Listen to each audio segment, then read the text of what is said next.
ಹೋದ 2023 ಅಕ್ಟೋಬರ್ನಲ್ಲಿ lieutenant general ಆಗಿ ಇಂಡಿಯನ್ ಆರ್ಮಿಯಿಂದ ರಿಟೈರ್ ಆಗಿದ್ದೇನೆ. ಅಂಡ್ ಹೆಚ್ಚು ಕಮ್ಮಿ 40 ವರ್ಷ ಸರ್ವಿಸ್ ನಮ್ದು. ಅದ್ರ ಮೊದಲು 10 ವರ್ಷ ಯೂನಿಫಾರ್ಮ್ ಹಾಕುವ ಚಾನ್ಸ್ ಇತ್ತು ನನಗೆ. ಯಾಕಂದ್ರೆ 1973 ನಲ್ಲಿ ನಾವು ಸೈನಿಕ್ ಸ್ಕೂಲ್ ಸೇರ್ಕೊಂಡಿದ್ದು ಬಿಜಾಪುರ್ನಲ್ಲಿ. ಸೊ ಅಲ್ಲಿ 7 ವರ್ಷ ಓದಿ, ಅದಾದ್ಮೇಲೆ 4 ವರ್ಷ ಇಂಡಿಯನ್ ಮಿಲಿಟರಿ ಅಕಾಡೆಮಿ ಮತ್ತು ನ್ಯಾಷನಲ್ ಡಿಫೆನ್ಸ್ ಅಕಾಡೆಮಿ ಅಲ್ಲಿ ಟ್ರೈನಿಂಗ್ ಮಾಡಿ ಸೆಕೆಂಡ್ ಲೆಫ್ಟಿನೆಂಟ್ ಅಂತ ಕಮಿಷನ್ ಆಗಿದ್ವಿ. ಸೊ ಇಲ್ಲಿ ಮ್ಯಾಪ್ ನೋಡಿದ್ರೆ ನಿಮಗೆ ಅರ್ಥ ಆಗುತ್ತೆ ನಾವು ಮಿಲಿಟರಿ ಎಲ್ಲೆಲ್ಲಿ ಸರ್ವಿಸ್ ಮಾಡಿದೀವಿ ಅಂತ. ಸ್ಟಾರ್ಟಿಂಗ್ ಫ್ರಮ್ ಸೈನಿಕ್ ಸ್ಕೂಲ್ ಬಿಜಾಪುರಿಂದ, ಅದಾದ್ಮೇಲೆ ನ್ಯಾಷನಲ್ ಡಿಫೆನ್ಸ್ ಅಕಾಡೆಮಿ ಪೂನಾ ಇಂದ, ಆಮೇಲೆ ಎಲ್ಲೆಲ್ಲಿ ಸರ್ವ್ ಮಾಡಿದೀವೋ ಇಲ್ಲಿ ನಾವು ಒಂದು ಬಾಕ್ಸ್ ಮಾಡಿದೀನಿ, ಅಲ್ಲಿ ತೋರಿಸ್ತಾ ಇದ್ದೀನಿ.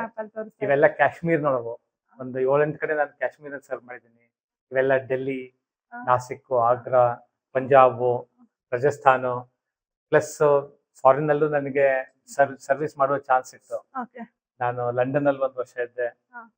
USA ನಲ್ಲಿ ಮಾಂಟೆರಿ ಅಂತ ಒಂದು ಜಾಗ ಇದೆ, ನೇವಲ್ ಪೋಸ್ಟ್ ಗ್ರಾಜುಯೇಟ್ ಸ್ಕೂಲ್ ನೊಳಗೆ ನಾನು ಮಾಸ್ಟರ್ಸ್ ಇನ್ ಕೌಂಟರ್ ಟೆರರಿಸಂ ಅಂತ ಮಾಡಿದೆ. ಅದ್ರ ಜೊತೆಗೆ ಭೂಟಾನ್ ನಲ್ಲಿ ನಾನು 1.5 ವರ್ಷ ಇದ್ವಿ. ಅಲ್ಲಿ ಇಂಡಿಯನ್ ಮಿಲಿಟರಿ ಟ್ರೈನಿಂಗ್ ಟೀಮ್ ಅಂತ ಇದೆ, ಅದರದ್ದು ನಾನು ಹೆಡ್ ಆಗಿದ್ದೆ. ಅದ್ರ ಮೊದಲು ನಾನು ಹೆಲಿಕಾಪ್ಟರ್ ಪೈಲಟ್ ಇದ್ದೆ. ಒಂದು 8 ವರ್ಷ ಹೆಲಿಕಾಪ್ಟರ್ ಫ್ಲೈ ಮಾಡಿದ್ದೀನಿ. ನಾವು ಹೆಲಿಕಾಪ್ಟರ್ ತಗೊಂಡು ಸೊಮಾಲಿಯಾ ಹೋಗಿದ್ವಿ. ಸೊಮಾಲಿಯಾದಲ್ಲಿ UN ಪೀಸ್ ಕೀಪಿಂಗ್ ಮಿಷನ್ ಅಂತ ಇರುತ್ತೆ. ಸೊ ಅಲ್ಲಿಯೂ ಸರ್ವ್ ಮಾಡಿದ್ವಿ.